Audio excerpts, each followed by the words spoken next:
It's to Russia now. Votes are being counted across that country after local elections were held on Sunday. The elections took place in Russia's 41 regions for both regional governors and local assemblies. Now, this vote is seen as a key test for President Vladimir Putin. The polls have been overshadowed by last month's near-fatal poisoning of opposition figure Alexei Navalny. His team wanted Russians to vote for the candidate with the best chance of defeating President Putin's United Russia party. Let's get the latest now with DW's Yuri Reshetto joining us from Moscow. Good morning to you, Yuri.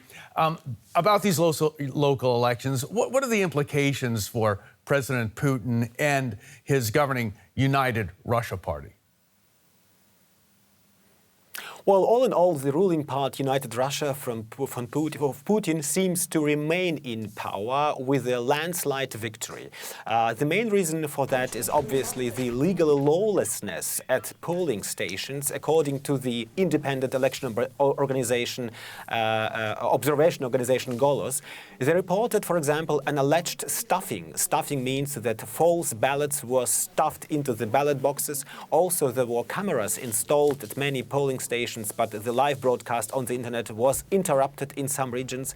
Additionally, many election observers were reportedly not admitted to the polling stations.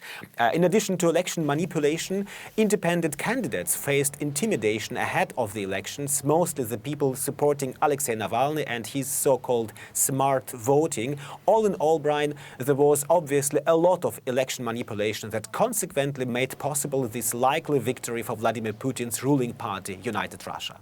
Can you tell us more about this smart voting procedure that Alexei Navalny had been supporting as part of his plan for the opposition's push in these elections?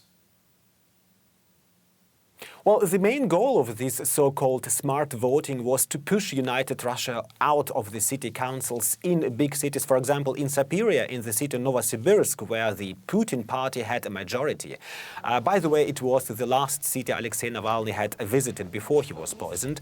So Navalny's idea was basically that citizens should vote for all possible parties except, of course, United Russia. With these, Putin's party should get as little votes as possible. And this strategy actually worked in Siberia. In Novosibirsk, the biggest city of Siberia, Sergei Boyko, the coordinator of Navalny's local bureau and a candidate from this so-called Novosibirsk 2020 coalition created to confront United Russia, won indeed the elections to the city council. But that, Brian, seems to be an exception. In all other regions, United Russia is obviously going to be the winner. Yuri, when we look forward to the Duma elections set for next year, it's still a long way to go. Of course, a lot can happen until then. But are Russians satisfied with the governance that President Putin's been delivering up to now? Well, the Duma elections next year will come at an extremely inopportune time for Putin. On the one hand, there is the recently passed unpopular pension reform. Many citizens still cannot forgive Putin for that. Also, Russia's economy has suffered from the global oil crisis and the corona pandemic. The number of unemployed people increased. So all these, for the Kremlin, inopportune facts do the national election next year more complicated. Navalny's supporters may be smart with their new smart voting, but the Kremlin could be even smarter. For example, there were already this time many small so-called spoiler parties. These are supposedly opposition parties that were founded and allowed to vote so that the real opposition has no chance of winning.